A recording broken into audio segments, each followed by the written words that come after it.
Well, thank you for the invitation, Mr. Guarnieri, and thank you, Mr. Hovind, for taking time out from your divinical studies to share your latest thoughts with us.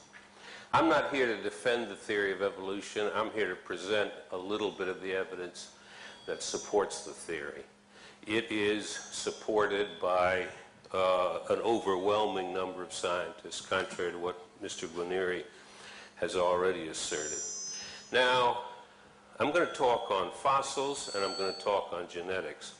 I want to talk on fossils for the first 15 minutes because I believe they're the key to the subject. If there were no fossils at all, I'm not sure we would be here today. I'm sure that it would have taken Darwin a good bit longer to figure out a theory of evolution. Imagine that creatures happened to just vaporize when they died, so they left no traces at all. That's just a property of life, and we're aware of it. We know that we don't expect fossils, but still there's an absence of evidence from the past that's disturbing.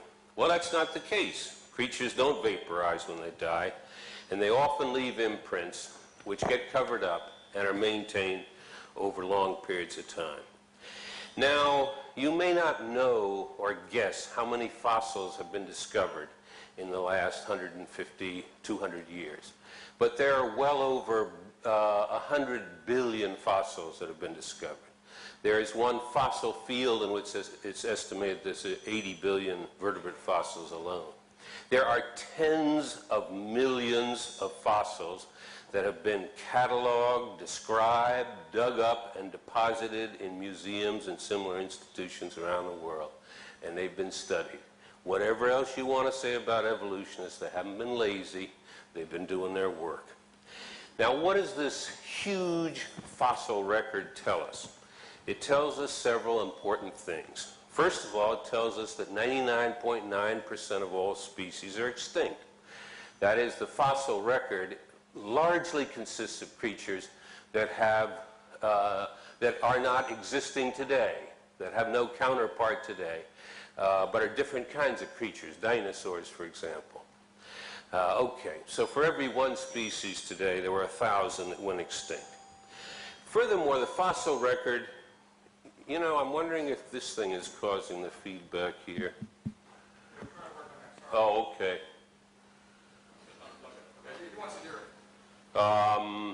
There's a little bit of kind of feedback loop here. Anyway, if you look at the fossils, they're organized vertically, with, as we understand it, the top layers being more recently deposited than the deeper layers, and with some exceptions, of course. The general rule is that simpler, more congruent, and smaller species are located lower down in the fossil record. By congruent, I mean species that fall in between species that you would find today, for example. So you can go back, and I'll tell you about dating in a moment, to about 150 million years ago, and you find that mammals converge on a mammal-like reptile. If you take all land vertebrates, they converge to a fish that resembles a coelacanth, a lobe-finned fish. Now, the third thing that's worth mentioning is this same pattern is found the world over, again with exceptions, but you can line up strata in Australia, you can line up strata in Europe, you can line up strata in North America, and you find similar sets of creatures as you go down similar levels. Now, this pattern alone, with no other argumentation, suggests at once evolution through time, because you expect creatures to begin small, simple, and congruent. You expect higher strata to be more recently deposited. You expect creatures to become more complex over time, to increase in average size over time, and to diverge, which is exactly what the fossil record shows. Now, in addition, we have a completely independent system for timing these fossils. And this is dating that systems that's been developed by geologists based on chemistry and physics. It has to do with the radioactive decay of unstable isotopes. So, for example, carbon-14 is produced, we know, in the outer atmosphere. It is taken up by living creatures, but it decays. However, in the living creature, it reaches a steady state because it's continually taking in new carbon-14, and these steady states are well studied. When it dies, it no longer takes in any calcium-14. The calcium-14 in it just decays, and it decays, so far as we know, at a steady rate. Calcium-14 is only good back to about 50,000 years. It has a half-life of about 5,500 years. Now, at the other extreme, you have potassium-argon, which has a half-life of about 1 billion years and is good for timing events from 100,000 years right on back to 1 billion, more than 1 billion. You have dozens of other chemical systems which have intermediate time scales over which they work well, and you have overlap among these systems, and you can look to see whether your dating systems give you congruent results. And they do indeed. It is not true if you use carbon-14 and another method that's also good for 50,000 years that you get divergent results. You get congruent results. So we have some confidence that we're able to date these strata, and we also show through the dating that the assumption that more higher up deposits are more recently deposited show less decay. The system even works for tree rings. There are trees that are 4,000 or 5,000 years old and whose age can be counted by rings, and by which you can check to see whether carbon-14, for example, is working. Now, at the time of Darwin, there was a sufficient fossil record, so that devout Christians who were also serious scientists had to imagine 20 separate creations followed by 19 obliterations, the most recent creation being the one we're living in order to make it consistent with a simple-minded reading of certain sections of the Bible. After a while, it becomes easier to imagine that God lets the world evolve than to put him or her to the work of continually creating and saying, oops, I got that slightly wrong, destroy the whole thing, start over. You'd have to have tens of thousands of separate creations and one less obliteration to fit the data according to this theory. Now along comes this character, and he says, hey, I can solve this. What about the flood? So he imagines that the flood miraculously killed off the earlier creatures. Apparently Noah violated instructions because he discriminated against dinosaurs and other creatures with nostrils, didn't allow them on the ark. And then in one marvelous swirl, somehow deposited these dead creatures in this highly organized pattern we see repeated the world over.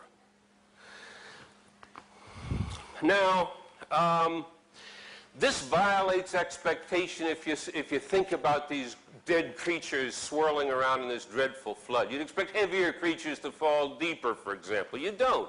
The heaviest mammals are right at the top. The dinosaurs are 150 million years old. They're not way down there at the bottom at, say, 500 million.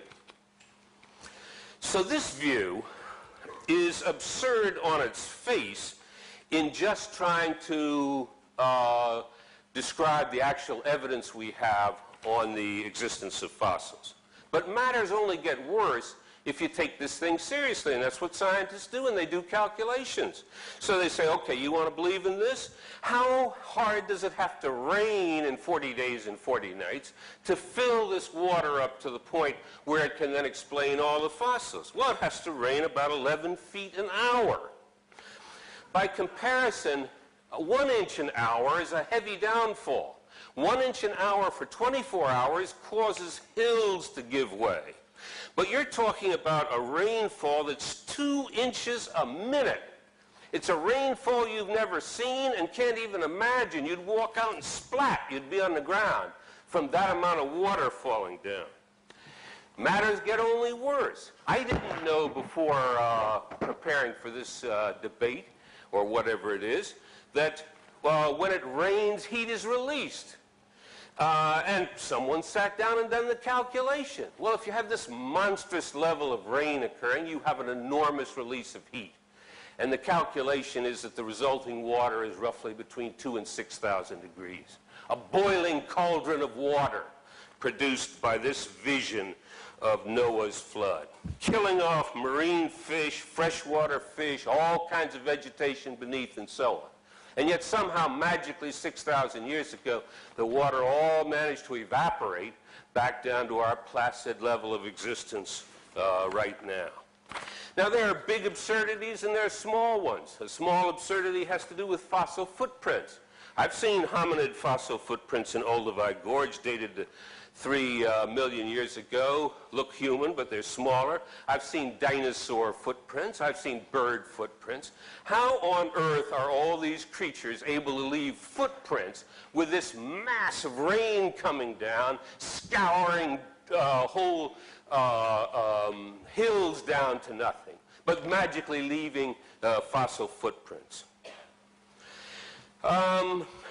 Then you've got other problems. The fossil records show that recent creatures in the fossil record just below the top are located where the current ones are. So you find marsupial fossils in Australia.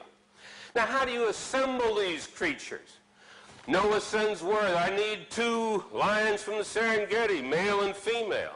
I need 2 kangaroos from Australia. And don't exhaust yourself on the trip here, by the way, because you've got a hell of a trip back. You're going to be walking on mud hundreds of feet deep just to get back to where you belong. And matters are worse still. What about disease? Almost all human diseases have to live inside humans. There are some, like malaria, that have a mosquito intermediate host, but the rest go just human to human. So those 10 humans on Noah's Ark have got to have between them all the human diseases. Of course, if you've got a creative mind and unconstrained by reality, you can invent an ad hoc hypothesis for that. The diseases came from other creatures, but they left no remnants back in those other creatures. Our diseases do not resemble closely the diseases of other creatures, and the same argument that applies to us applies to every one of the other species on the Ark, too. In other words, when they call for 2 lions from the Serengeti, they say, and be sure one of you is bringing half of all lion diseases, and the other's bringing the other half. Sick unto death they have to be to maintain biological diversity of diseases. So to summarize, we're being asked to replace a coherent, logical story based on millions of pieces of evidence, carefully analyzed and organized, and are offered instead a fanciful tale with a dreadful view of God's world, a cataclysmic world, a disaster of unimaginable proportions, which nevertheless had the magical power to produce a fossil record that imitated what you'd expect if evolution took place. I thank you.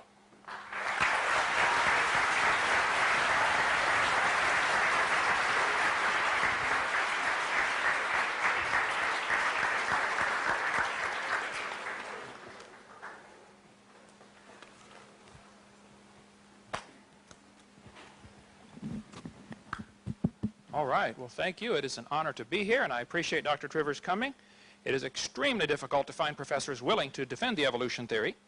I've been turned down over 3,000 times. This has just had a few debates. I'm just a simple high school science teacher that is sick and tired of the kids being lied to in their textbooks. So we'll cover all the points that he made as time permits here. If I forget what, bring it up during the question-answer session. Okay, let's see. Let me present the creation viewpoint clearly and succinctly. So people say, you guys don't have a model that you offer. Yes, we do. It's very simple. God created everything about 6,000 years ago in 6 literal 24-hour days. This is the only possible way that I can see to explain what are called symbiosis relationships, where thousands of animals require certain plants or certain plants require certain animals. For instance, in the termite's gut, there's a little critter that lives in there that cannot live outside the termite. The termite cannot live without that little critter in there. Which one evolved first? And how did it live for millions of years without the other one? That is only one of literally billions of examples that can be found in nature that are best explained by a simultaneous creation just in a few short days. Then I believe there was a worldwide flood about 4,400 years ago that completely destroyed this planet. I think that's the only logical way to explain the fossils. There's a phenomena that takes place during floods called a cavitation, and another one called liquefaction. We can get into a bit more of that later. If you shake up a jar of dirt with water in, it'll automatically settle into layers for you. And it's interesting, during liquefaction, if you go out to the beach, like I live in Florida, 6 miles from the beach, if you go stand knee-deep in the water, as the waves come by, the high part of the wave is higher and heavier than the low part of the wave. This presses down on the sand, and then when the low part comes by, it relieves the pressure. And if you go underwater with goggles, you can actually see the sand grains hopping up off the bottom. And particles are automatically sorted based upon their density just by the pressure of the waves coming past. During Noah's flood, you'd get a liquefaction problem that would be incredible because you'd have no continents to restrict the tides, and the tides would be probably a 200-foot tidal change during Noah's flood, explaining the sorting of the fossil record. Reptiles are found in a similar layer because reptiles have similar body density. There's a lot of reasons. We'll get into more of that later. So the Bible view teaches that before the flood came, the people lived to be 900 years old. There are thousands of legends from around the world of cultures talking about what they called the Golden Age, when people used to live to be 1,000. I mean, the Greeks talked about it, the Babylonians, the Sumerians, and the Bible certainly says Adam was 930 when he died, and everybody before the flood lived over 900 years.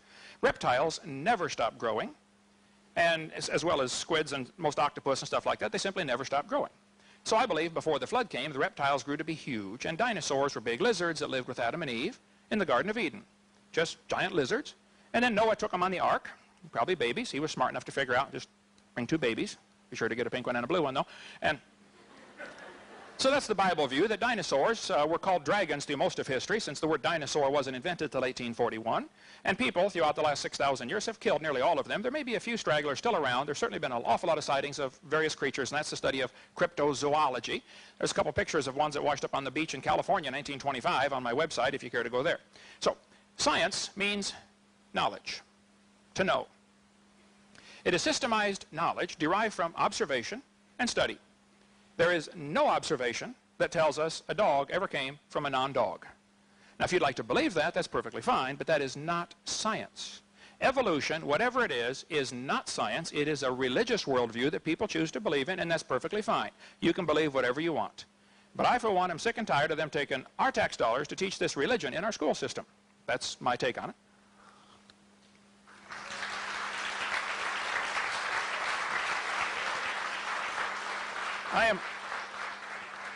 I'm certainly not against science. I like science. I like it very much. As a matter of fact, we have a science center, a hands-on activity center. We have a museum.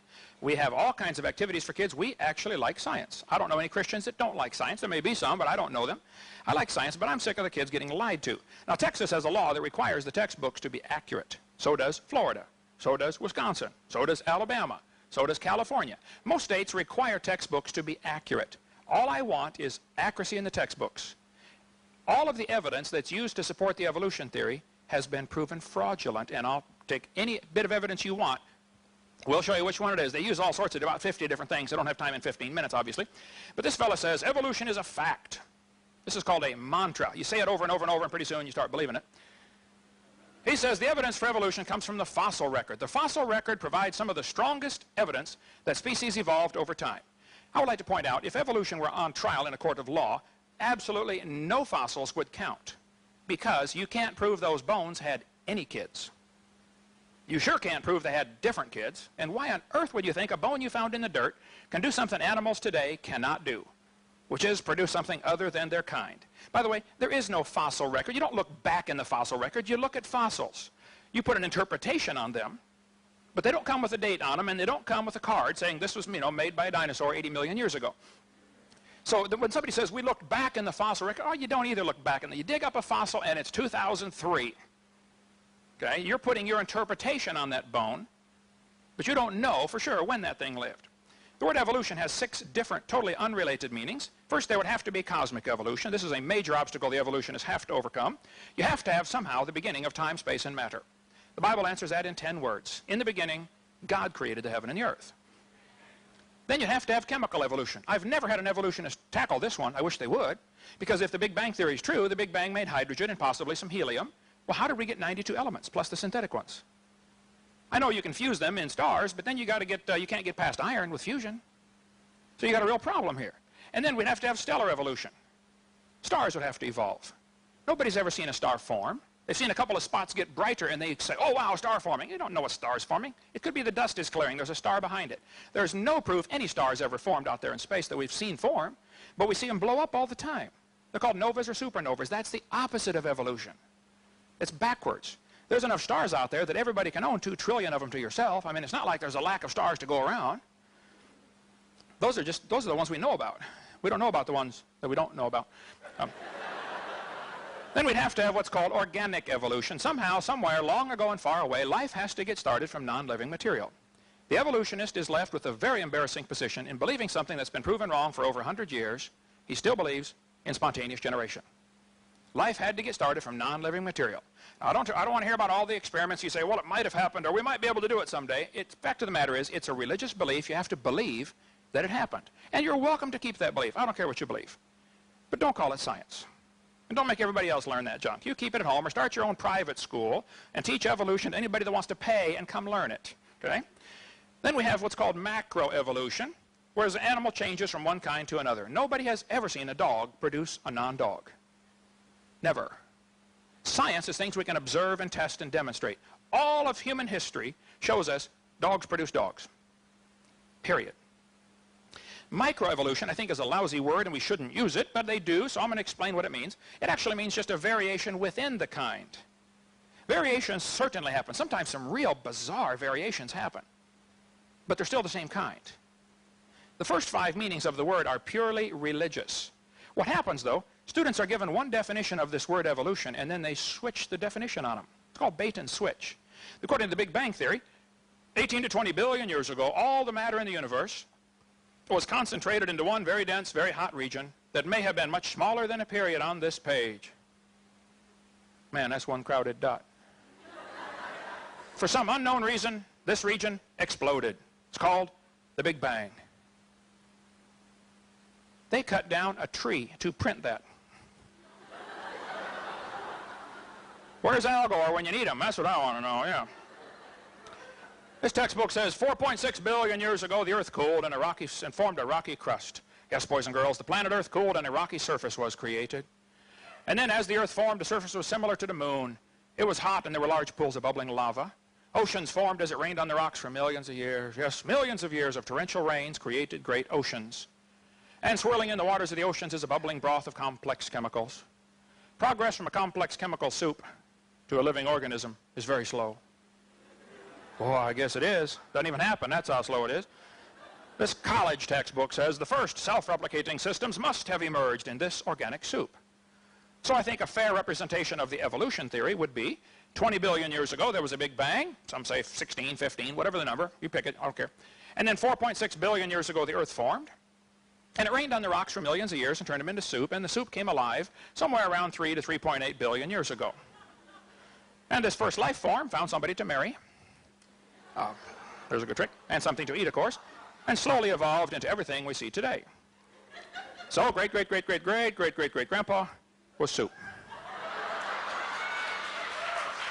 Now,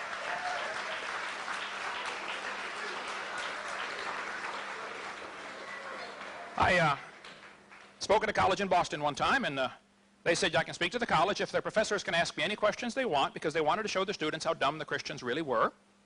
I said I would be honored to come for that. And so I got my charts out and told them what I believe. You know, 6,000 years ago, God made everything. 4,400 years ago, big flood. And then I told them what they believe. You know, 20 billion years ago, Big Bang. 4.6 billion years, Earth cooled down, et cetera, and we all came from soup. One professor said, Hovind, he said there are 200 to 300 varieties of dogs in the world today. Do you mean to tell me that all those dogs came from 2 dogs on Noah's Ark? You expect me to believe that? I said, sir, would you look at what you're teaching your students? You're teaching your students that all the dogs in the world came from a rock.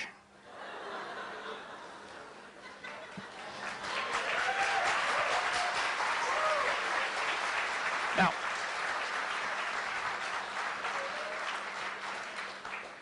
I spoke at one university, and afterwards this lady came up to me, and boy, she was angry. She said, tonight you said we believe we came from a rock. We do not believe that. I said, ma'am, calm down. You're going to blow a gasket here, man.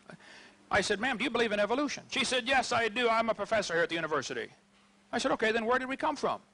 She said, we came from a macromolecule. I said, and where did that come from? She said, from the oceans, from the prebiotic soup. I said, and where did that come from? She said, well, it rained on the rocks for millions of years. It was so cool. You could see it was slowly dawning on her. I do believe I come from a rock, don't I? Yeah, you certainly do, okay? Anyway, so that's what their theory teaches. 20 billion years ago, Big Bang. Cosmic, chemical, and stellar evolution would have to take place in the first, X number of billion years. And then we'd have to have organic evolution somewhere, somehow, long ago and far away. Life had to start from non-living material. This has been proven wrong for years. Francisco Redi, Louis Pasteur, come on, you guys are in the 14th century if you believe that. And then you'd have to have macroevolution where an animal changes to a different kind of animal. And finally, the only one that is scientific is what we call micro, or simply variations. That one is science. The first 5 are religious. Going just from micro to macro would take a giant leap of faith and logic. Okay? That's a fantasy based upon imagination. You got the other 4 stages too, by the way. This textbook says evolution is change over time. Now watch how they change the definition on the kids. Evolution, in other words, there is no doubt that living things have changed over time. Oh, now they jump down to living things. What happened to the first 4? You're just going to skip them and assume that they're part of science? They really much want to skip them. Then they say, evolution can be defined as a change in species over time. Well, now they're down to what I believe in.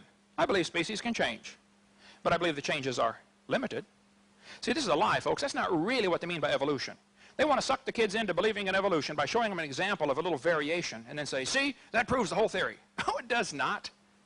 It doesn't prove a thing. It proves dogs produce dogs, sometimes big, sometimes little, but dogs. All the evidence they give for evolution has been proven wrong years ago. Here's a textbook. Evidence from fossils. That's sheer baloney. No fossil counts. You don't know that that bone had any kids. Try that in a court of law, and a freshman law student will tear you apart on that one. Okay? Evidence from structure, molecular biology, evidence from development. Oh, everything they do has been proven wrong. There's no scientific evidence to support this theory except things that have been proven wrong years ago.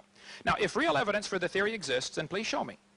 But don't keep spreading lies as if you've got some evidence for your theory. There isn't any. Evolution is based on 2 faulty assumptions. Number 1, they assume mutations will make something new and better. That's never been observed. Secondly, they assume natural selection makes it survive. See, in order for evolution to work, one animal has to evolve a little better than the rest. Now, what must happen to the rest of them to make this work? They got to die. Evolution's a religion of death, not a religion of life. According to evolution, death brought man into the world. According to the Bible, man brought death into the world. Totally opposite. Somebody's wrong, folks. Seriously wrong. This textbook talks about mutations. And it says mutations are the original source of variation in populations. I agree. Probably all the roses in the world today had a common ancestor. Rose. Mutations do not produce evolution. Nearly all scientists agree with that. They just simply don't produce evolution. Here's a mutated bull. It's got 5 legs. There's no new information added. Here's a short-legged sheep. That's a mutant. No new information is added. He lost some information. And he's the first one the wolf is going to catch. There's a 2-headed turtle. That's mutant. It's not ninja, but it's mutant, okay? Now, he's going to freeze first winter. Nobody makes a double-neck turtleneck sweater. They don't. Okay. Scrambling up letters from the word Christmas will get you all sorts of different words, but you will never get Xerox out of Christmas. The letters aren't available. And scrambling up an existing gene code, which is what a mutation does not give you some new, improved information. It doesn't do it. This textbook shows the kids a 4-winged fly. And it says normal fruit flies have 2 wings. This mutant has 4, and by the way, it cannot fly. It says this rare mutation, like most mutations, is harmful. Now watch this. Beneficial mutations are the raw material for natural selection. Well, excuse me, why didn't they show us a beneficial mutation? Why did they show us a bad one and tell us about the good ones? Show me a good one. There's never been one. One professor said, oh, there's a good mutation. People in Africa that get sickle cell anemia cannot get malaria. I said, well, that's brilliant, sir. That's like saying if you cut off your legs, you can't get athlete's foot, you know? That's just brilliant. They tell the kids evolution and natural selection go together. This one says evolution, natural selection causes evolution. Oh, come on. Natural selection selects. It doesn't create anything. Here's the world's smallest horse. Pretty tiny, useless, doesn't bark. I mean, what good is it, you know? Natural selection does not create. How people got this crazy idea that natural selection is a creative force, I don't know, but it's not. It doesn't create a thing. It just simply selects. It's a quality control. And if we had time, we'd get into a lot more of that. Quality control does not change the car to an airplane if you select all the bad cars. Okay? Everything in nature was designed. And if you don't like that, I'm sorry, but there is a designer, and we're going to all stand before him one of these days. Maybe pretty soon. Thank you so much.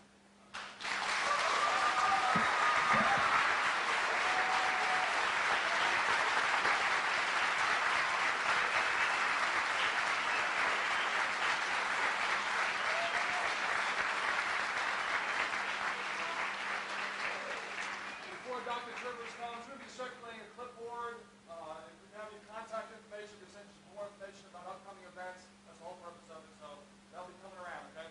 So we'll start that around, guys. Okay, Dr. Trivers.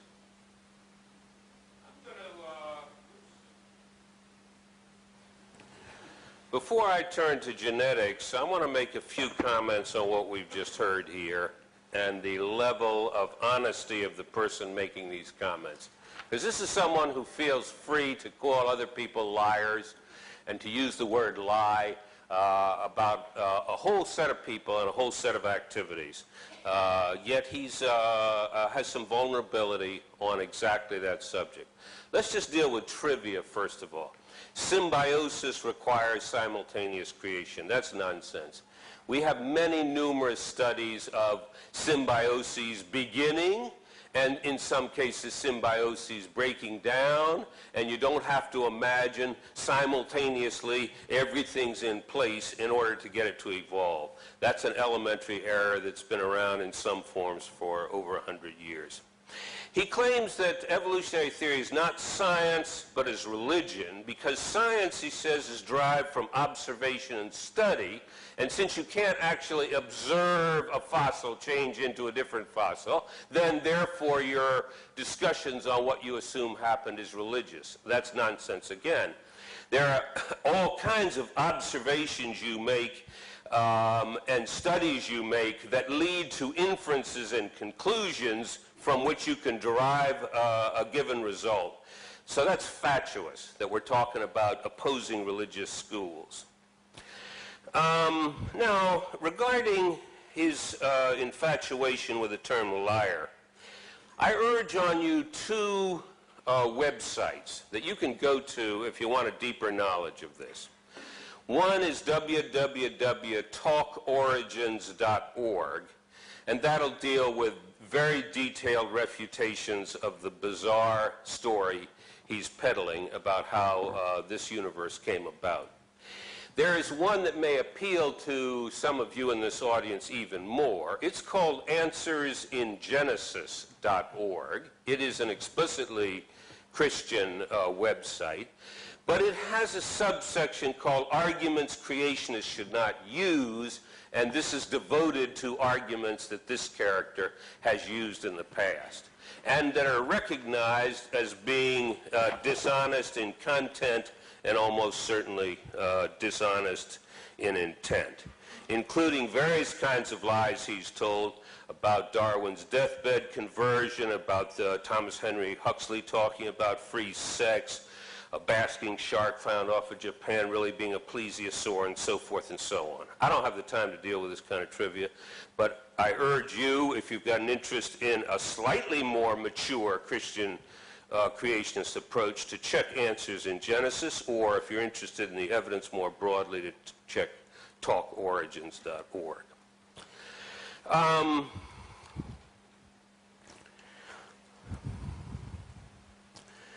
All evidence has been proven fraudulent. Everything has been disproven. Nonsense. This is spontaneous generation, he claims. Again, nonsense. Spontaneous generation was a notion that you could get a frog appearing out of nowhere. Mutations never make things better. Now, that's a lie. We have many examples of mutations that are beneficial, including, for that matter, the mutation that in heterozygous form, that's where you have one of them and you don't have the other, provides you with protection from malaria. A mutation that is disproportionately present in African American people derived from an area that was high in malaria. And then he repeats an old canard: natural selection does not create, it only destroys, it only selects.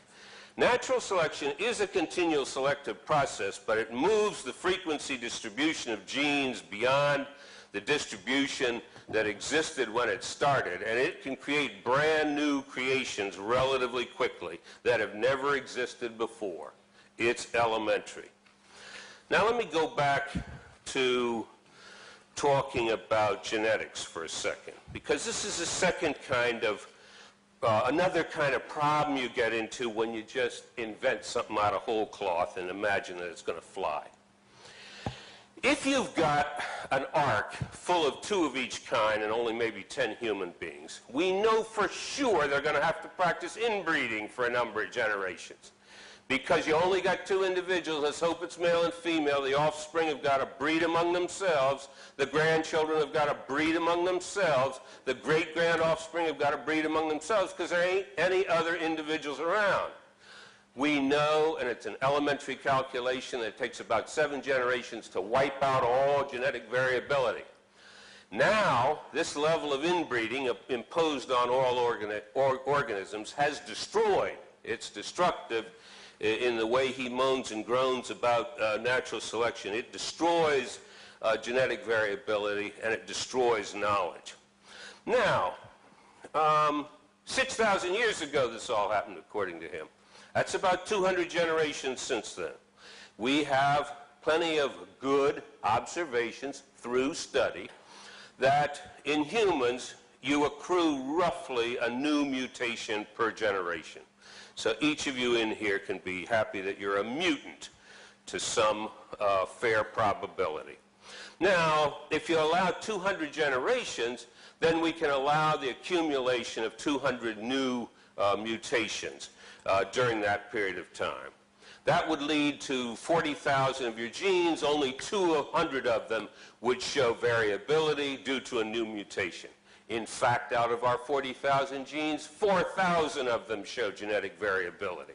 How can you generate this consistent with his hypothesis? Well, again, you'd have to invent some ad hoc hypothesis. You'd have to say, well, for reasons unknown to us and without any evidence for it whatsoever and inconsistent with everything we know about current life, there was a rain of mutations that struck not just humans, but struck all other creatures as well. And then you think, oh, well, I've gotten myself out of that. Yes, I've got to imagine another absurdity, but fine, I'm out of the immediate bind. But it ain't that easy.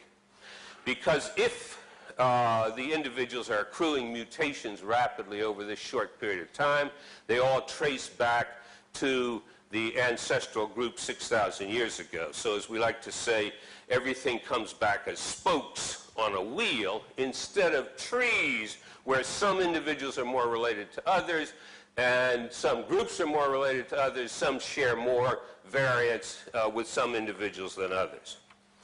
If you apply this to, well, there's a worse problem still, which I'll go over in 2 minutes' time. I don't want to introduce too much science into this revival meeting, but I want to introduce a little bit. The genetic code is redundant.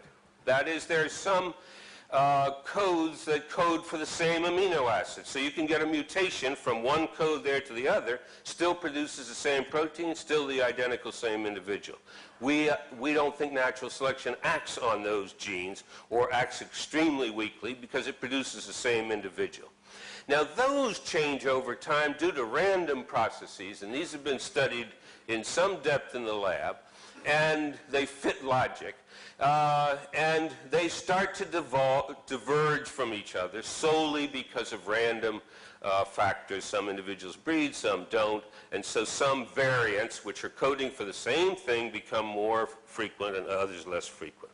They evolve by a random walk. Well, the interesting thing about random walks is that they tell time. Because the longer the time for the walk, the further apart 2 originally identical molecules are going to become at these synonymous sites. Now, 2 things can be concluded from a world of data on these synonymous sites. First of all, they provide a congruent system of dating, which is congruent with the strata and the phylogeny. That's a very curious fact that didn't get explained by his fantasy about sorting by size during the flood. How is it that individuals that are further down show greater divergence due to random walk at these synonymous sites? And the second thing that's interesting about these data is if you are given an anchor point, that is one point in time in the past whose actual time you know, not relative time, but like it's you dated from the methods I was telling you, geological clocks, you say it's 200 million years. Then you can use all of the data on synonymous sites since then to give exact times to the splits of other species. And you can check them both against the geological record and against the timing. And once again, it's congruent. I'm thinking of forming an organization called Liars for Jesus. I'm willing to lie for my Lord. That's right. I'm willing to lie for Jesus. I'm willing to pillory people whose work I do not study or understand. I'm willing to make a fraudulent challenge, my $250,000 challenge. I'm willing to make just flat assertions about what's known or what isn't known in a vast scientific enterprise that's occupied the serious attention of serious people, over hundreds of thousands of them, up to 1 million scientists working on this over the years. And I hope Mr. Hovind will be honorary president of the organization. Maybe I can find a role in it for Mr. Guarnieri as well. I just want to end by saying that one of the most disturbing aspects of this and a sense of the orientation of many of you is that I regard the religion that's being pushed as being almost as bad as the anti-science. I think he's giving you a double bad deal. He ain't giving you no science, and he's misrepresenting that. And the religion he's selling you, to me, is infantile. It's arrogant and blasphemous to tell God how creation occurred, how God created this earth. How dare he? And reducing God to an anthropocentric midget, the organism that created this vast universe, is just this trivial creature running things for the benefit of humans and a particular group of humans right now. I think it's pathetic. Jesus warned against those who would come in his name as false prophets, who would come crying in his name, and he said, beware of them. Judge them by their fruits, he said. And what are the fruits of this man's work? Misrepresentation, lies, and an absurd fantasy of a flood based on a hellish vision of what the Creator is really like. Thank you.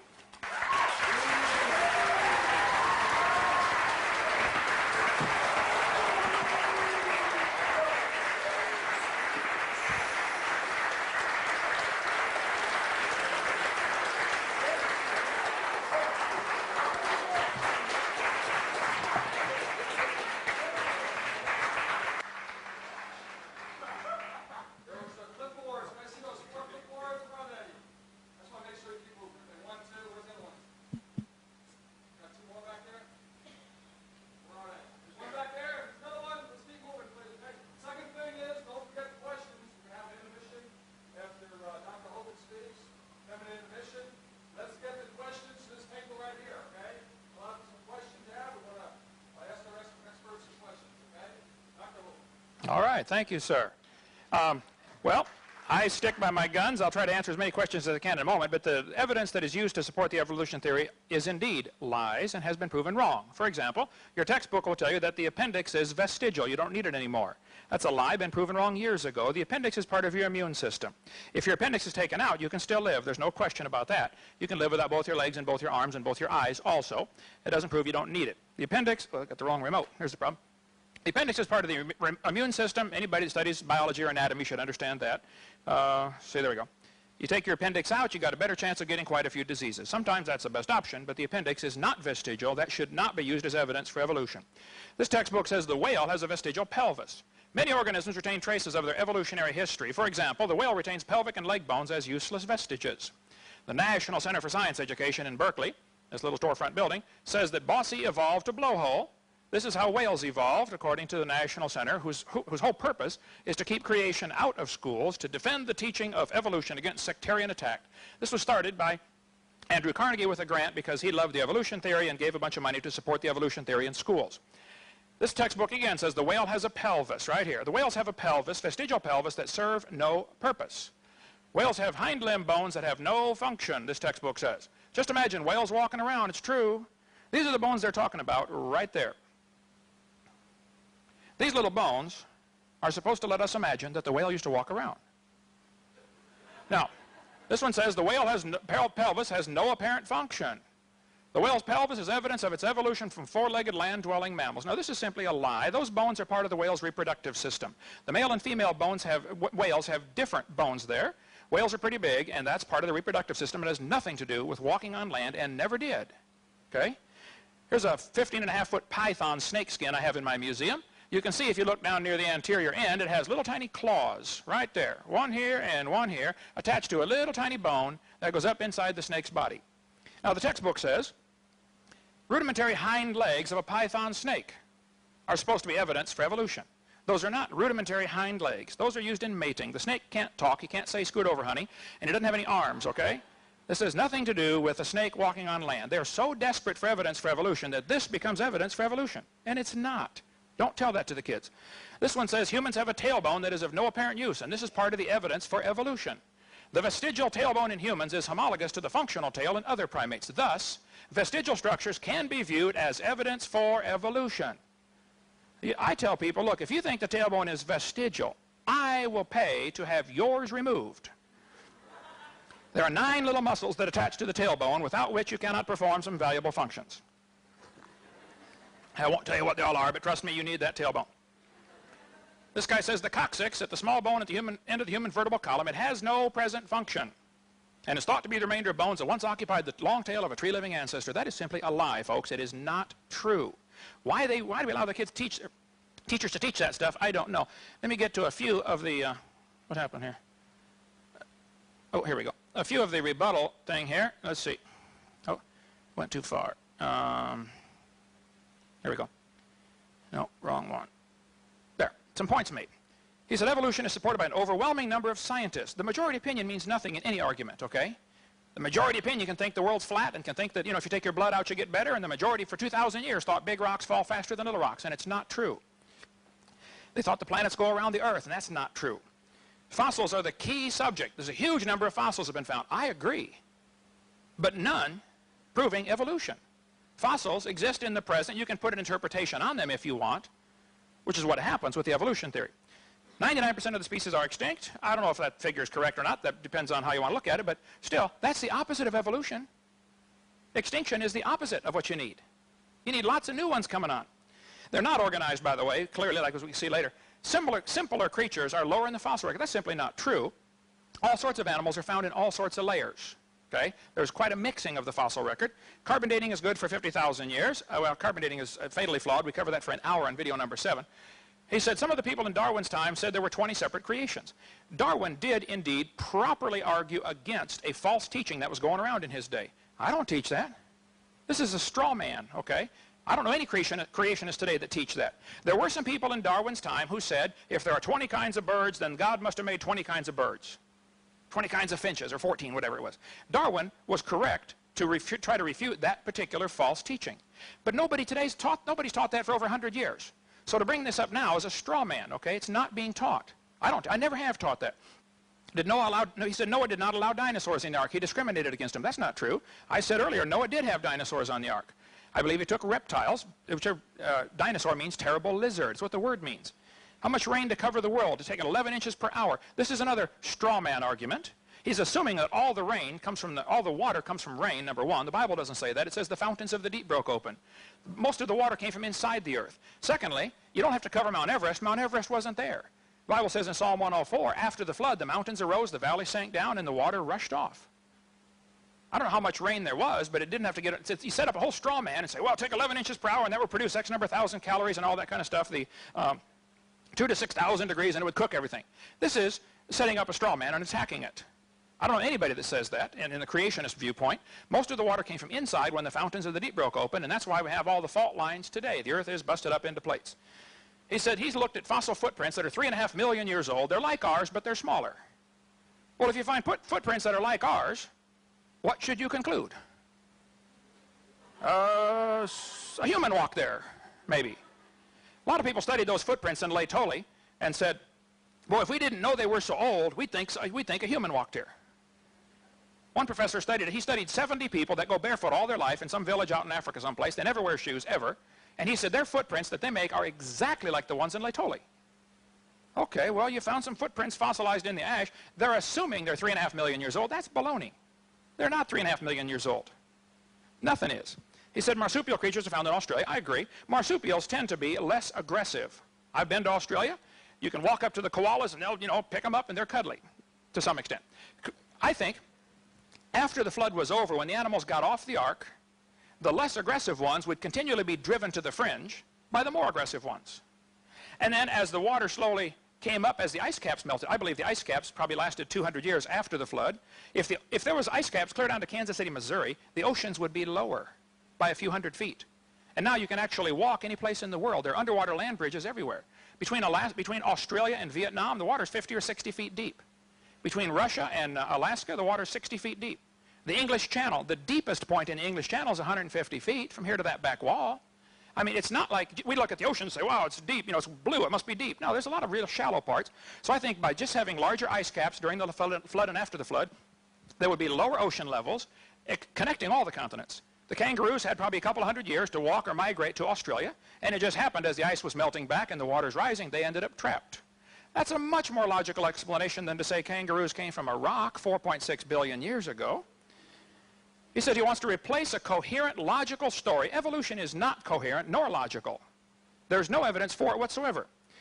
Based on millions of pieces of evidence, I would like to see the best evidence anybody has. Just show me the best one anybody knows of for evolution. Bring that up during Q&A, please.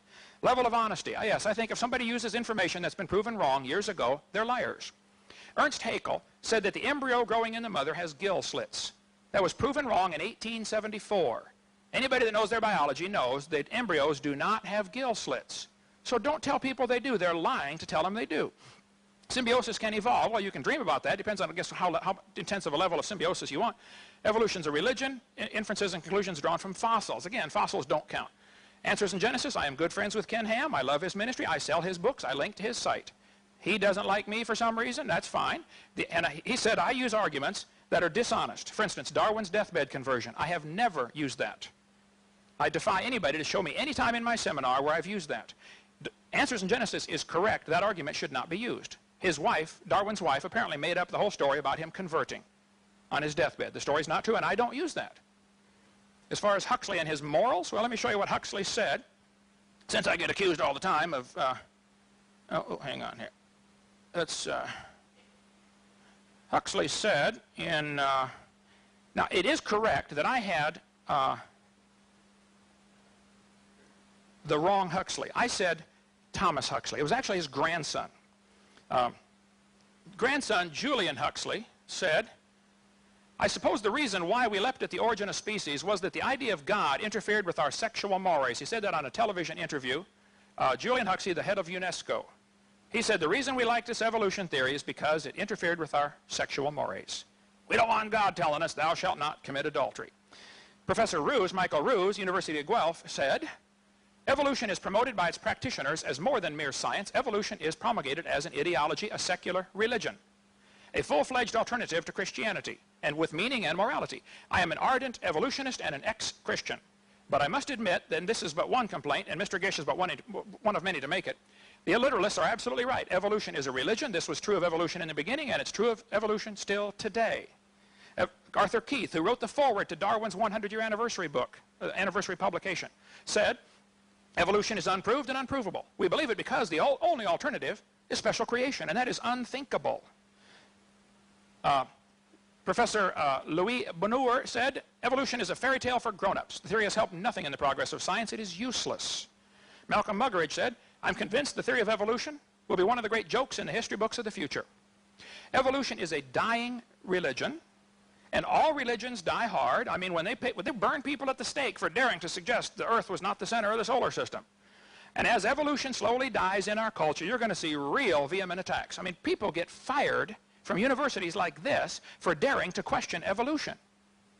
It's a dying religion, folks. You ought to get off the bandwagon, okay? Evolution, scientists who go about claiming evolution as a fact of life are great con men. The story they are telling is the greatest hoax ever. In explaining evolution, we do not have one iota of fact. Fred Hoyle, famous astronomer from Europe, said the only way life could have come into existence is because some superintelligence having created it. Well, we could talk for hours on this one. Let me get back to where we were if we got a few seconds left here. Okay.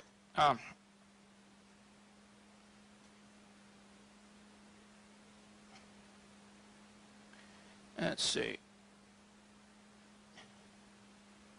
And get to where we were.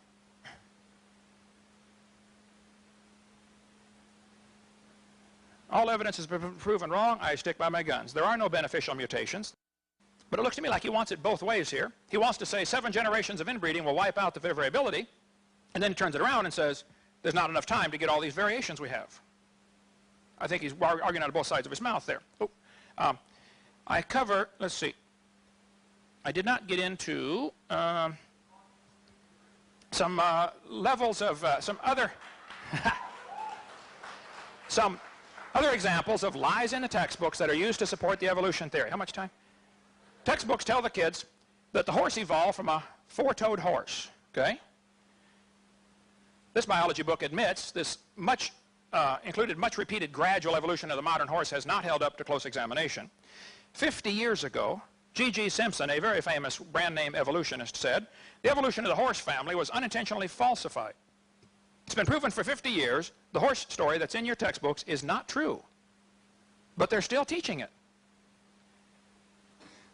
Simpson said the uniform continuous transformation of the horse series basically never happen in nature. But they say they have evidence. This is one of the best evidences used for evolution. Darwin considered this the best piece of evidence for his theory. He said the embryo growing in the human has gills. This textbook says the presence of fish-like structures in embryos of different species shows that these animals have evolved from fish and share the basic pattern of fish development. They want you to think that's gills like a fish? That's simply a lie, folks. That's been proven wrong 128 years ago. Those are not gills. Those little folds of skin develop into bones in the ear and glands in the throat. They never have anything to do with breathing. I've seen people that have 5 or 6 chins and they can't breathe through any of them but the top one, okay? This is simply a lie. Haeckel read Darwin's book the year after it came out when it was translated to German, and Haeckel said, wow, what a great theory. This gets rid of God. If only we had some evidence for this theory. And Ernst Haeckel, an embryology professor at the University of Jena in Germany, lied.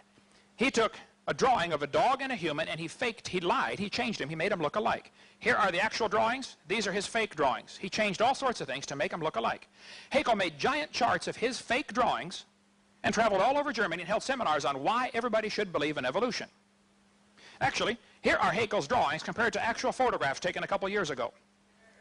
He lied. My point is, this is still being used in textbooks today as evidence for evolution. I care. I think some other people care too. Get the lies out of our books.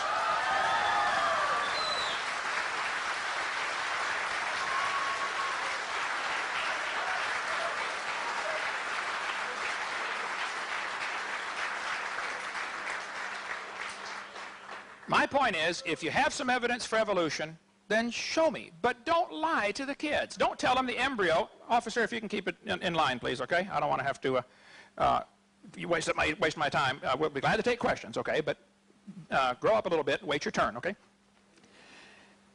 This is simply a lie, but it's used in textbooks all over the world. It was proven wrong in 1874. Here it is in a 94 textbook. Here's another 94 textbook. Here's Tim Barra still teaching it.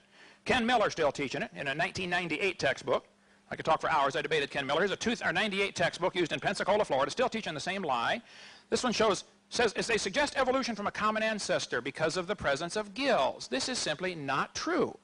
Here's a 2001 textbook used for junior high saying that the similarities provide evidence that these 3 animals evolved from a common ancestor. Now look, that's not true.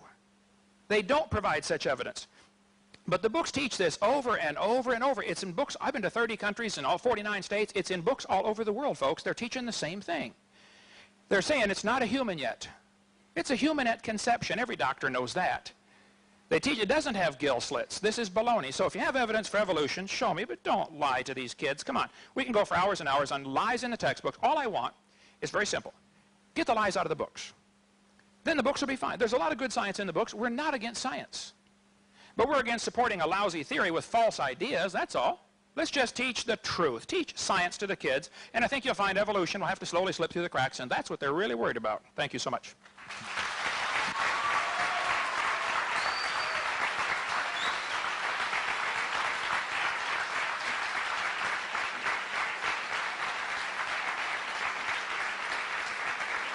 Okay, we have a question and answer time now, and Dr. Trivers is going to receive the first question.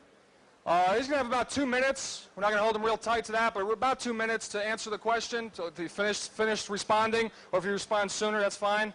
And then Dr. Hovind's going to have an opportunity to comment on that, and then we'll go back and forth, and for approximately a half hour for the question and answer period. So I hope your question gets in, but obviously we couldn't get all the questions. There must be like 100 questions there. So, all right. I'm going to get this microphone.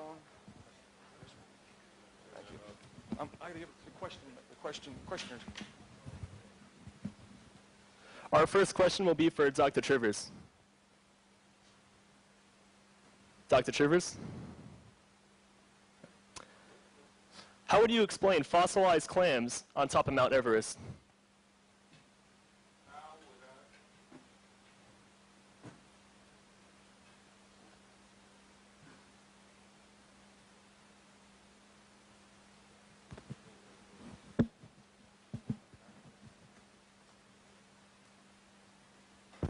Oh, I see. Okay, now it's working. Question is, how would I explain fossilized plants on Mount Everest? And assuming there are fossilized plants on Mount Everest, I wouldn't have any great difficulty. What's that? What did I say? Fossilized clams. What did I say? Huh? Plants. Yeah, what did I say?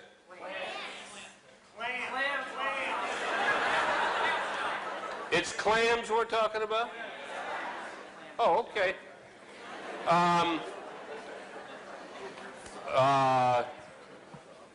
So that we're all on the same page, the question has to do with fossilized clams, not plants on Mount Everest. And I say, assuming that such exist, then I'd have to understand the geological history of the mountain. If you're a recent creationist, it all happened 6,000 years ago, and everything else is a lie, then mountains haven't changed an awful lot, except for this enormous scouring of water that took place in this deluge, unless you believe another fantasy that the water was hidden away inside and popped out, or another fantasy of Dr.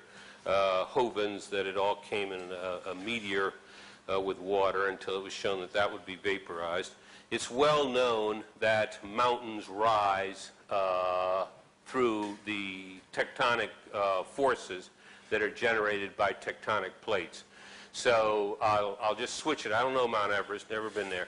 But I have spent a lot of time in Jamaica, and it is well known that the mountain in Jamaica, which is 7,600 feet, came up from the ocean. On my own property that's about 2,000 feet up, not on a mountainside, you can find limestone, which of course is being generated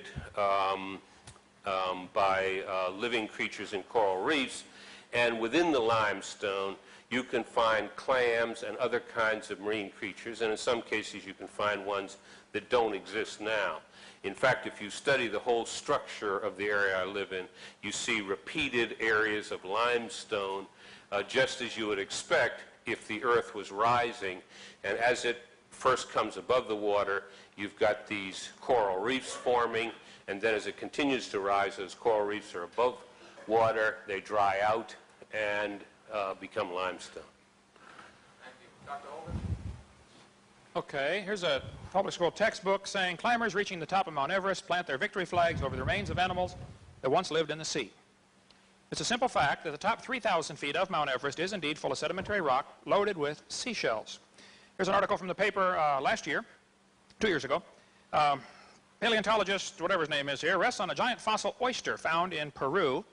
More than 500 giant fossil oysters were found 2 miles above sea level, some of which are 11.5 feet wide and 661 pounds. Well, interesting. These oysters are in the closed position. Petrified clams in the closed position are found all over the world, including the top of Mount Everest. Now, when a clam dies, it opens. You can walk along the beach and find a billion seashells. You hardly ever find a matched pair, and you don't find them closed if they're dead. They open, the muscle relaxes, it's just a natural response. So I think the best explanation of petrified clams, and sometimes they're found up to 10 feet thick, solid petrified clams, jammed in there, closed and petrified. To me, it's not a problem. The flood would have underwater, what are called turbidity currents, mudslides underwater, move incredibly fast. There was one turbidity current that cut the transatlantic cable years ago. They said it had to move 70 miles an hour underwater, the mud flow. I think during the flood in the days of Noah, you would get incredible turbidity currents that would bury beds of clams, and when they wake up dead, they can't open.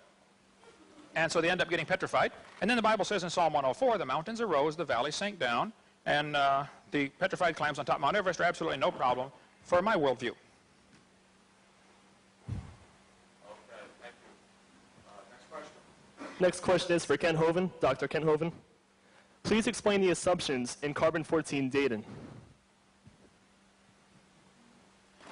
I have about, so, who knows, 5,000 or 6,000 or 7,000 slides in my presentation.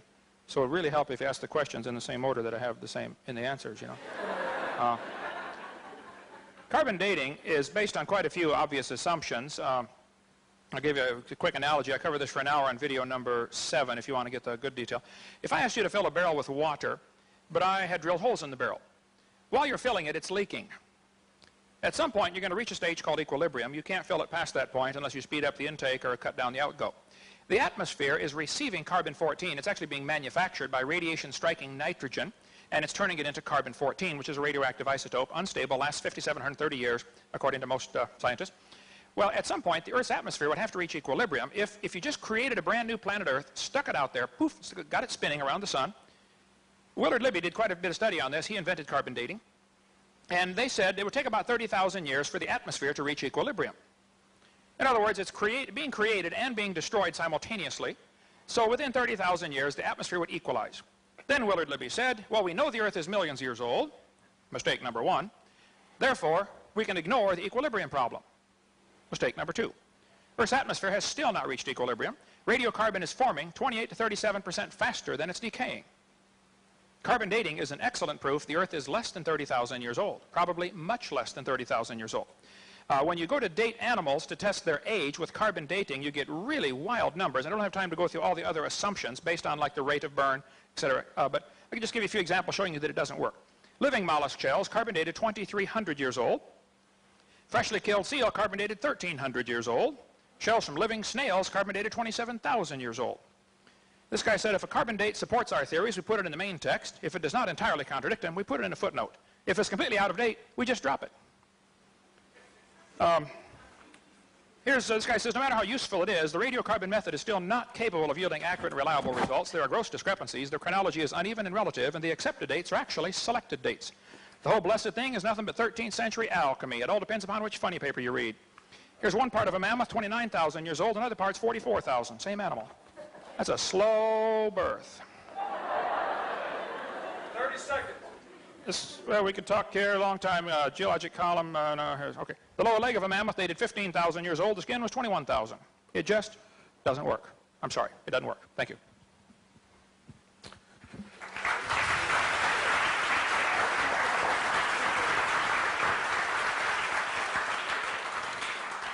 Dr. Trivers.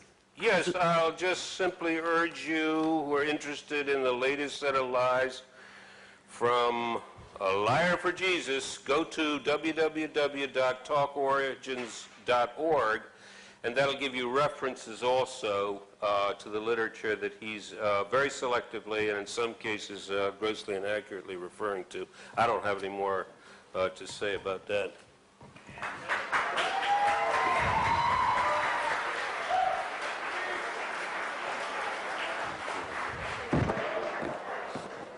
Question for Dr. Trivers. As a scientist myself, I would like to hear evolution's explanation for trees that stick vertically up through many sedimentary layers that evolution says were deposited over millions of years.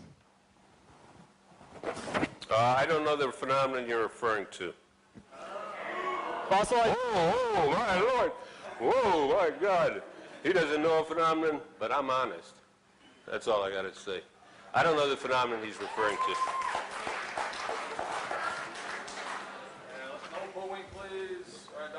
All right, I do understand the phenomena, and I'm honest too, and I resent being called a liar tonight. I'd like you to be specific if you have another lie. You give me one at a time, and I'll handle it.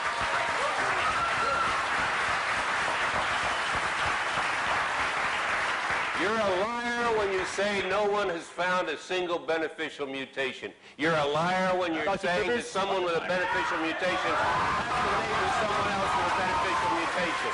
That's a specific example. That's 2 examples.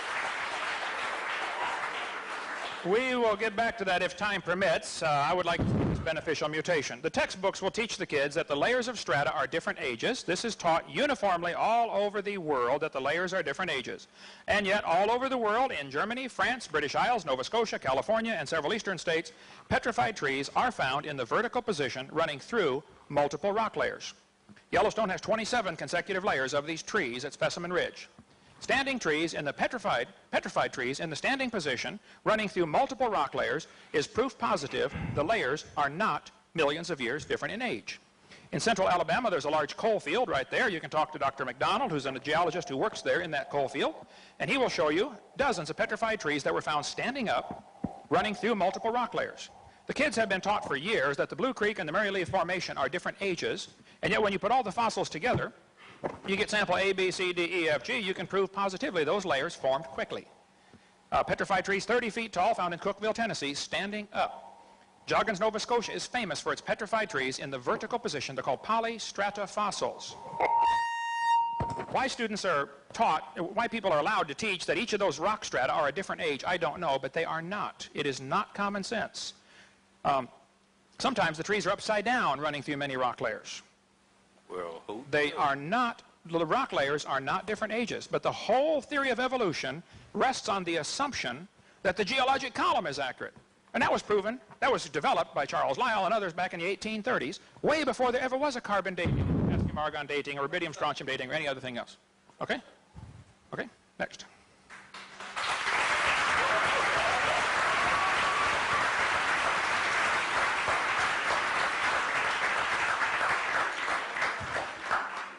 Next question is for Dr. Hovind. The Avimonmus is a bird-like dinosaur that supposedly had feathers. How would you discount this as transitional proof for evolution from reptiles to birds? Okay. The question, did dinosaurs become birds? The Bible says God made the fowl on day 5, he made the reptiles on day 6. Evolution theory is exactly the opposite. Reptiles came first and then birds. This guy says dinosaurs are alive as birds. It's absurd. 1999, the USA Today published an article about the missing link was discovered. National Geographic, the missing link, breaking news, we found the proof for evolution. Had a big article about it in November 99. 2 months later, oops, it was a fraud. Some guy in China made this thing and sold it to the Americans for a lot of money. Proven wrong. We could go spend a long time on this one if you'd like, on this. Birds, the descendants of dinosaurs. All you got to do is add a few feathers and say, man, go ahead, it won't hurt too much. Give it a try, okay? There are millions of differences. Alan Fiducia is probably one of the world's experts on birds. He believes in evolution strongly, UNC Chapel Hill. He said, paleontologists tried to turn Archaeopteryx into an earthbound feathered dinosaur, but it's not. It's a bird. It's a perching bird. Archaeopteryx had claws on its wings, and they say that's a missing link. We don't have time to cover all this today, but there's an awful lot of evidence that the one you mentioned here, I think I have stuff on that one too. I have most of the things in here. Archaeopteryx, and none of these can be missing links, fully formed birds are found in rock layers dated by the evolutionists at 130 million years old. How could they evolve from dinosaurs? Dinosaurs lived and died, according to their theory, 65 million years ago. Here's 140 million year old birds found, much older than Archaeopteryx. Fossil remains of a bird 142 to 137 million years old, so it could not possibly be a descendant. This guy Fiducia says, GeoTimes 96 model, says there are plenty of other reasons to refute the dinosaur-bird connection, says Fiducia. How do you derive birds from a heavy earthbound bipedal reptile that has a deep body, a heavy balancing tail, and 4 shortened limbs? He said biophysically it's impossible. Lungs are totally different. Modern birds are found in layers lower than and with the dinosaurs. Scales and feathers attach differently to the body. They come from different genes on the chromosomes. Birds have a 4-chambered heart. Most reptiles have 3. Birds lay a calcium-covered egg. Reptiles lay generally a leather egg. There simply is no fossil evidence of how a reptile changed to a bird. Now, if you want to believe that, you just enjoy yourself, but that's a religion. Keep it out of our schools, please. Question for Dr. Hovind. The 24-hour day is based on the Earth's orbit around the sun. So how can the first couple of days be 24 hours if the sun and the moon weren't created until the 4th day?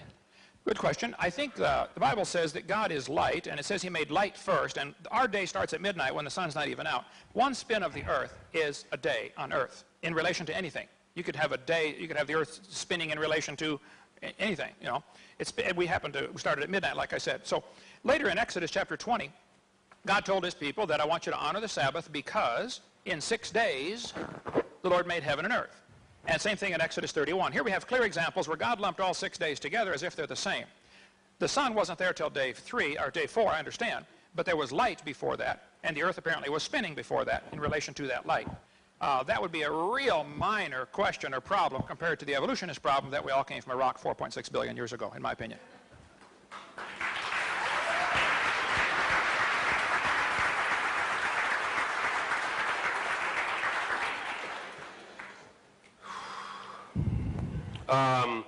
I'll say two things. The answer to that question is too trivial to go into. It's a good question. We measure a day a certain way. Days didn't appear in that form till 4 days into this story. The story is a metaphor. It's not a, hey, they were really 24 hours and you can take it to the bank. If that kind of argumentation satisfies you that, oh, well, there was light and somehow the earth was spinning even before it was created to spin, fine. I don't have anything to say about it. I just want to go back one step.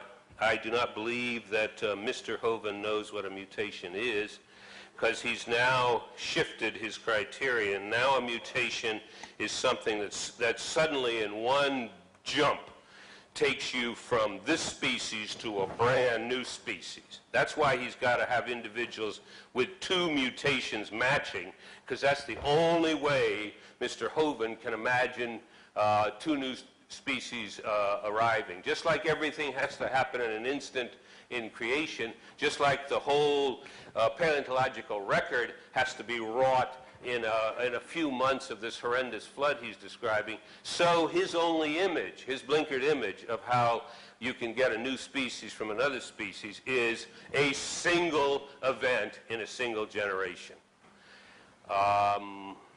I mean, there are a whole bunch of biology courses which I'm happy to know your children will be taking that'll explain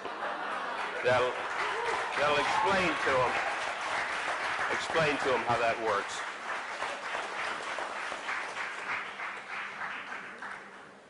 Dr. Hovind? I think that was my response to him.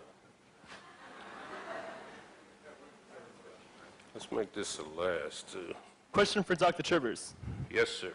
Explain the evolution of a feather. Explain the evolution of a feather. From the scales of reptiles. Well, I just happen to have spent several months working on this problem. How am I supposed to explain the evolution of a feather? Well, it is uncertain how feathers evolved or what their initial function was. It was initially believed they evolved for flight. It later seemed more logical, and there was, again, some fossil evidence that was consistent with it, that they may have evolved for thermoregulation and later achieved a role in flight. They're believed to have evolved from scales of a reptile, and I'm not a bird anatomist, and I've not spent my life concerning myself with every single detail of every single creature, including, in particular, the details as to how feathers evolved. All right. This biology book says very clearly, bird feathers evolved from the same scales that protected the reptiles so well.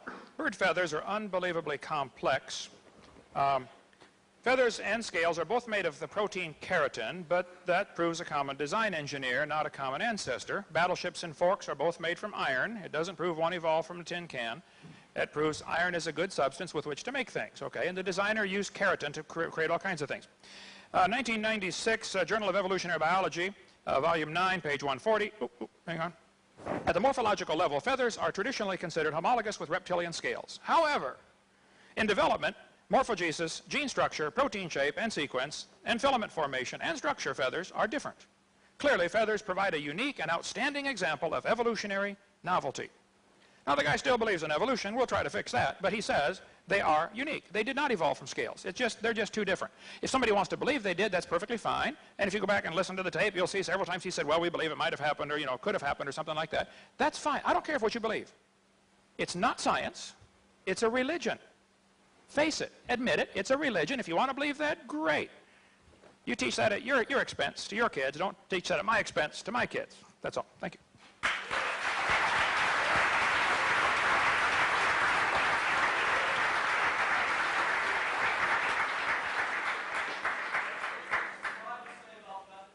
His turn over here. This will be our last question for Dr. Hovind. If creationists believe the universe was created 6,000 years ago, how do you explain the galaxies and stars, which are millions and billions of light years away? I don't know that I can do that in the time allotted. I will certainly try. We cannot tell the distance to stars beyond a few light years. I'll show you the problems with that in a hurry here. I wish we had more time. I cover this in great detail on video number 7. Let me get up to, or if you watch, it's on my website too, a long answer to this. Stephen Hawking said, stars are so far away, all we see is a pinpoint of light. The biggest telescope, looking at the closest star, all you see is a dot. To measure the distance to something you cannot touch, you have to use trigonometry. You have to know 2 angles and a side, or 2 sides and an angle. Earth is 8,000 miles in diameter, which is basically 0 compared to star distance. So what they've done to enlarge the triangle is they look at the star in January and look at it in June, and now you have a 93 million mile radius on a circle, which is 8 light minutes. So a 16 light minute diameter. A year has 525,000 minutes in it. So if you had 2 surveyors 16 inches apart looking at a dot 8 1/3 miles away, that's the ratio you have using Earth's orbit as the base, looking at 1 light year. That makes an angle of 0.017 degrees. To measure 100 light years is clearly impossible. That's like 2 people in Pensacola on my roof, 16 inches apart, looking at a dot in Chicago. 15 billion years is clearly impossible. We just simply can't measure those distances. Stars probably are billions of light years away. I don't know. Nobody does. This textbook says you can measure 100 light years. Well, I doubt it, but I'll give them 100. So we don't know the distance to the stars. They could be billions of light years. We also have proven pretty conclusively here in the last 20 years that the speed of light is not a constant. At Harvard University, in '99, they slowed light down to 38 miles an hour. The next year, they slowed it down to 1 mile an hour. The next year, they brought it to a dead stop. This was done at Harvard, Smithsonian, and Cambridge. That's what science is, something repeatable, observable, not hypothetical. At Princeton, meanwhile, they speeded light up to 300 times the speed of light. The speed of light has decreased so rapidly over time that experimental error cannot explain it. Astronomer Barry Setterfield from Australia said. Here's the chart showing the decline in the speed of light. If we had time, we'd talk about all that. The speed of light was apparently exceeded by a factor of as much as 100. Everything's documented at the bottom of the screen and on my website. The speed of light was 10 billion times faster at time 0. According to the Big Bang Theory, the speed of light had to be faster. The speed of light may have changed over history, study says. A shocking possibility is the speed of light might change in time during the life of the universe. Now, 2002, August, Sydney, Australia, said the speed of light may not be a constant. The speed limit of the cosmos is being questioned. There's a new book out called Faster Than the Speed of Light. Thirdly, I think that God made a mature creation. Adam and Eve were full grown. The trees were full grown. It has to be that way. You don't want to make 2 babies and put them in the Garden of Eden and give them a package of seeds and say, here, plant these quick. It had to be mature. A light year is a distance. It's not a time. So if a star is 10 billion light years away, that's a distance. That's not a time. It's 10 billion light years. That's a distance. I don't know how they missed that. The speed of light is not proven to be consistent, so why would star distance have anything to do with the age of the universe? God could have made it, yesterday, if he wanted. I think he made it 6,000 years ago. Everything mature, fully formed, fully functioning. That's my answer. And how'd they say that on America? That's my final answer. There you go. Sorry. Okay.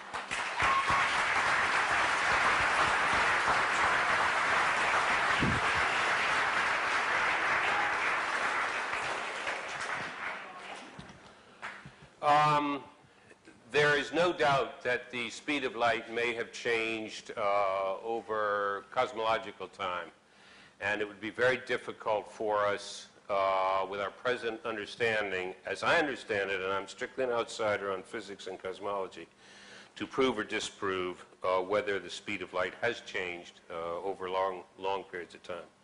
That it has been increased, the speed in Princeton, is an outright fabrication. You can go to this person and get him to give you the references, and you can chase him down and see if anybody else in this state or anywhere else that has actual knowledge of the scientific work believes that someone has speeded up the speed of light by, what was it, a factor of 300, you said? I'll show you the reference. Let's Yeah. see. 300, I think you said. This will be That's what the article said. Let's see. All right. well, anyway. Here, New York Times, May 30th, year 2000. So take it up with Mayor, what's his name, from New York. Okay. This is the article just as it appeared on June 4th of the year 2000. Okay, well, I suggest Dr. you go, Li Jong Wang. yeah, find a scientific journal and see if the conclusion is as described in there. You know, I had one thought before I came over here, and this is the end of the question period, so this will be my last thought. I figured this man probably uses a computer. He probably uses light bulbs. He probably watches a television. He probably makes use of the enormous technological innovations that have come from the scrupulous, careful, detailed, and now centuries-long application of scientific reasoning to the universe around us. If you followed his style of approach broadly, not just we want to teach our children this and that, but took his style of approach towards reality, his assertions about the veracity of the work of other people and so on, you wouldn't come up with a calculator. You wouldn't come up with a ruler. You wouldn't come up with nothing like the computer that he's blessed to be able to use. Thank you.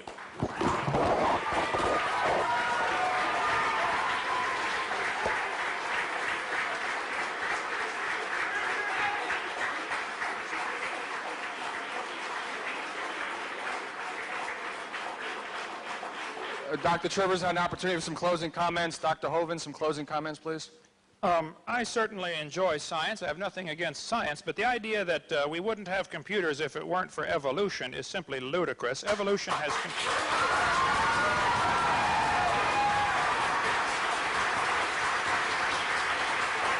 Almost, don't use up my time here. Nearly all of the branches of science were started by creationists.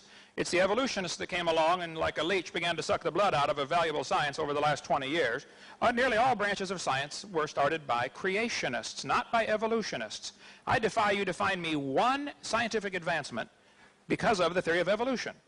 The evolution theory is useless. It's not only useless, it's dangerous. We teach the kids they're an animal and then wonder, why do they act like an animal? Well, duh. All these are names of scientists who were believers in creation. So don't tell me that we wouldn't have a computer if it hadn't been for evolution. The guy who invented, like Maxwell, for instance, or Lord Kelvin, and all these guys were the shoulders that the giants were standing on, or the people were standing on the shoulders of giants. These are the giants they were standing on to create a computer. Somebody had to develop the transistor and had to develop the circuitry and printed circuitry, and these guys were creationists. These guys were believers in the Bible. They thought God created the world, and it's man's duty to try to see how God did it and why he did it. I love science, and it's a useless theory. It doesn't help us get a computer or go to the moon. There's no value to it whatsoever.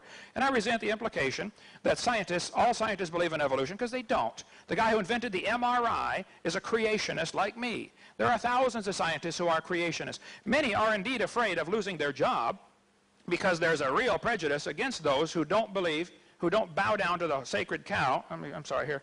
Let me find the right one here. I'll give you some examples here very quickly, since these are closing comments here, about some scientists who were wrong in past. Here, many examples of that.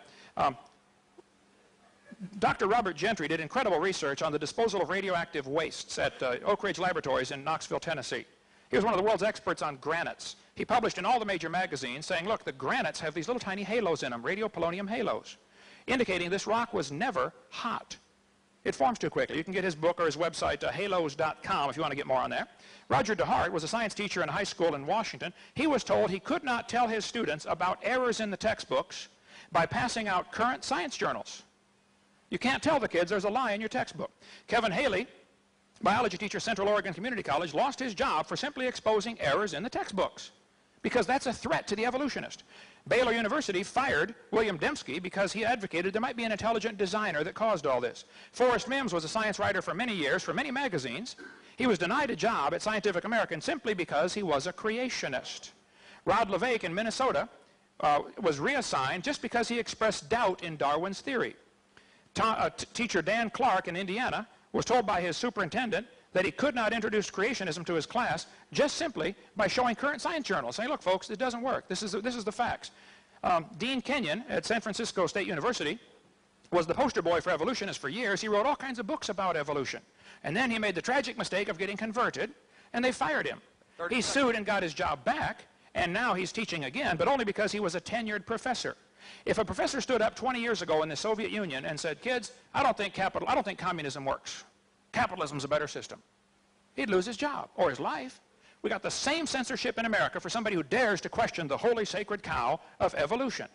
The students at Texas Tech University offered Dr. Denny $900 if he would debate me 4 weeks ago when I was there.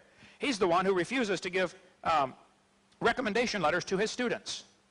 He wouldn't take $900 to debate me for 2 hours. And yet he'll stand in front of his class where he's got the obvious academic and psychological advantage, but he won't take on a creationist who can answer his questions. Look, I fly all over the world. I'm willing, I do this at my expense. The churches sometimes take an offering. I want to help. You students need to see both sides of this issue. Now, why so many professors are reluctant to debate this, I don't know. I really appreciate this gentleman coming to do this. I think he's wrong, and I'm going to get him converted, but I'm glad he did it.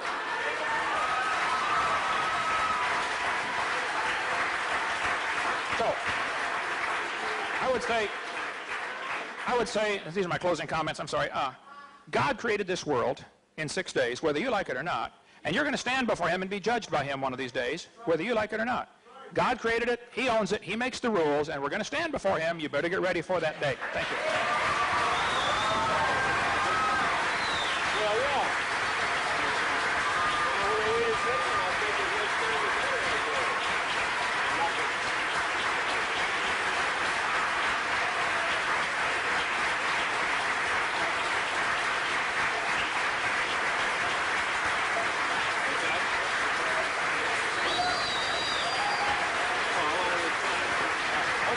Okay. All right. We gave Dr. Hovind a few extra minutes, and we'd like to do the same for Dr. Trivers.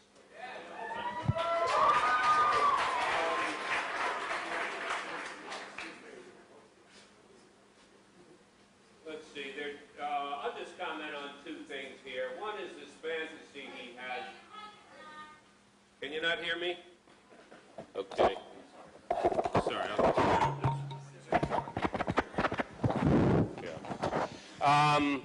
I'm just going to make two comments on what he said, and then make a third comment maybe. One is this fantasy he has that there are a huge number of scientists out there who are scared to come out of the closet and admit they're creationists because they're going to lose their jobs. One of the best protected institutions in this country is tenure, which says that after you've taught for 6 or 8 years and you're accepted for tenure at a university, it's extremely hard to be kicked out of the university. There's only one tenured Rutgers professor who's been detenured, and that was for practicing slavery. All right? Not for espousing creationist thoughts. So forget that fantasy. The second thing that I don't want to waste my time illustrating here is that he makes the assertion, let's just call it a falsehood to protect his feelings, that there's not a single useful thing that's come out of evolutionary biology, and that's just lack of knowledge on his part, or pure bigotry, or some unique combination of the two that he's found comfortable to live with. When you are treated for a disease in a hospital, when you are given antibiotics, indeed when you are told to take them for 10 days for reasons he's given, when biological control agents are used to control pests of plant species and even animal species that we depend upon, all of that work is based on evolutionary logic, and a number of those studies and advances have been made by evolutionists. So it's just another one of these, let's make a wild assertion and see whether we can get it by this audience. The final thing I'll say is that I've noticed a, let us call it, disappointing level of emotional and intellectual development in some parts of the audience, in which it seems that all you need to do to get straight on whether this universe evolved or did not is to cry for the name of Jesus and to amen, brother, amen, and go back and read the Bible as if every single word was printed in stone, and bypass, yes. But even here, there's biblical scholarship that this kind of organism is not going to give you. And I'll just give you one example from Ecclesiastes. Remember now thy Creator in the days of thy youth, when thy strength waneth not, and you say, I shall have no use for them. Why them? Where's them in there? Well, the original word was not creator. The original word was temple prostitute. And the statement was, remember now thy temple prostitute, because that was the way you gave tithes. That was one of the ways you gave tithes in church back then.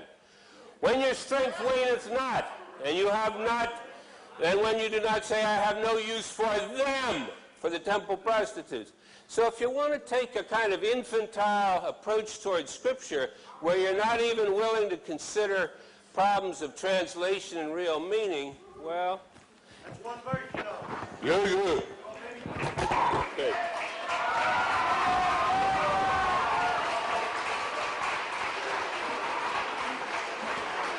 Hey, both speakers have done an outstanding job. Let's hear it for both of them, huh?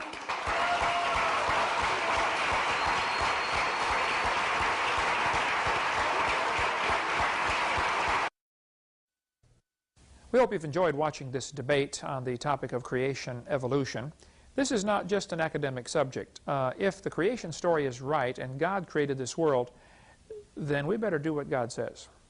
And if you're watching this tape and you're not a Christian, God loves you. He wants you to come to heaven, but He hates your sin. He hates my sin. He won't tolerate any sin in heaven. Since He created the world and He designed it and He owns it, He makes the rules. And His rule is no sin in heaven. Well, we're all sinners, which means we all deserve to go to hell, but Jesus Christ, God Himself in the flesh, died on the cross to pay for your sins and my sins. And February 9th, 1969, I prayed and said, Lord, I'm a sinner. Would you please forgive me and save me? And on that day, I got born again into God's family. You can be born again. All you need to do is admit you're a sinner. Admit that you deserve to go to hell. Call upon Jesus Christ to forgive you and save you. He's the only one who can, and He wants to so badly if you'll just ask Him. If you're not sure you're going to heaven, ask the Lord to save you right now. You could just pray a simple prayer like I prayed back in 1969. I just said, Lord, I'm a sinner. Would you please forgive me and save me right now? If you do that, today will be your spiritual birthday. The Bible says you must be born again in John chapter 3. In John chapter 1, it says you get born again, you become a son of God by receiving Him. When you receive Jesus Christ, you receive His gift that He died on the cross for you, and you receive that for your sins. That's the day you get born into God's family. You become God's child. We have lots of material in our ministry designed to help strengthen your faith in the Word of God and help you grow as a Christian. If you'd like to call or write our office, we'd be glad to send you a catalog. You can get on our website and get lots of information. If you'd like to schedule a debate, I'd be honored to come. Just get my itinerary off my website and find out when I will be in your area. And I'll be glad to come speak at a college, speak at a university, speak at a debate, represent the creation side against as many professors as want to get together. We'll take on 10 at a time. That doesn't matter. You see, God's right and evolution is wrong. It's pretty simple. Thank you so much. Please don't hesitate to call us if we can be any help. Do you want to know more about how to combat the godless theory of evolution? Creation Science Evangelism offers 4 great tools that help strengthen the faith of believers and win the lost to Christ. After 15 years of teaching high school science, Dr. Hovind began Creation Science Evangelism in 1989. We are a ministry that is dedicated to providing tools which will help you combat the evolution philosophy that is destroying the faith of millions every year. The first tool Creation Science offers is their powerful, life-changing video series. Over the last 12 years, well over 1 million videotapes of Dr. Hovind's seminar have circled the globe. They are reaping a harvest of souls for the kingdom of Christ, as well as helping restore the faith of many thousands confused by the evolution propaganda to which they've been subjected. These videos are available in English, Russian, French, Spanish, Japanese, and sign language. The Age of the Earth, first of the 7-part series, teaches that God created the universe about 6,000 years ago in 6 literal days. Could this be true? Can it be scientifically proven that the Earth is not billions of years old? This tape gives solid scientific evidence that the Earth is young and that the Bible is scientifically accurate. How did the environment of the original creation differ from ours today? And how would this allow men to live over 900 years? Can Christians have a good explanation for the existence of dinosaurs? Could some dinosaurs still be alive today? These and many more questions are covered in the second and third part of the series. Evolution has permeated public school textbooks with false and fraudulent information. This video exposes nearly 30 lies commonly found in textbooks. Every public school student, teacher, and school board member needs to watch part 4 of this series. Find out if you have been lied to in your textbooks. Discover the terrible difference evolutionary beliefs have made in the past as well as in recent history in our video number 5. Dictators throughout time have used their evolution-based philosophies to rationalize their brutal actions. Learn how evolution propaganda is being used today to prepare people for the New World Order. This is just a taste of all the information the 17-hour seminar series has to offer. Also available are college courses that expand on the seminars in great detail. For those who can handle a more confrontational atmosphere, our debate series is just for you. I said, now, Mr. Patterson, if you think the tailbone is vestigial, I, Kent Hovind, will pay to have yours removed. Dr. Hovind has debated a wide range of atheists and evolutionists all over the country, and you're sure to find these 12 debates very exciting. These would be perfect to present to that scientifically minded person who likes to argue their point. Our topical series includes exciting topics like why evolution is stupid, public school presentation, children's video about dinosaurs, the Bible and health, Leviathan, the fire-breathing dragon, and many more. Creation Science also offers a variety of visuals, like the longevity chart, which presents the entire lineage of Adam to Joseph as given in Genesis. It's exciting to see exactly how many generations were alive at the same time. Hundreds of books on a variety of subjects, videos on incredible creatures that defy evolution, t-shirts, fossils, and more. Make Creation Science Evangelism the one-stop shopping center for your creation material needs. Our 2 websites, www.drdino.com and www.dinosauradventureland.com, provide our second tool for evangelism. drdino.com is packed with lots of information, from charts and graphs to articles and frequently asked questions. This is also where you will find more information on all of the products CSE has to offer. DinosaurAdventureland.com is great for the kids. They can play lots of fun games and see unusual rides and activities located at Dinosaur Adventureland in Pensacola, Florida. Thousands visit our sites regularly to gain insight into God's creation. The third tool available to you is the live seminars conducted by Dr. Hovind and his son Eric. Since 1989, Dr. Hovind has held seminars and debates in hundreds of churches, schools, and universities in 49 states and 30 foreign countries. His fast-paced, illustrated seminars cover diverse topics, such as evidence for a young Earth, how long Adam lived, dinosaurs living with man, where races came from, radiometric dating, and much more. Our fourth tool is the new, exciting Dinosaur Adventureland. Many thousands have come from all across America to visit our museum, creation bookstore, science center, and theme park, where God gets the glory for science. Our unusual swings, rides, and activities each have a science lesson as well as a spiritual lesson. Captivate everyone from age 4 to 94.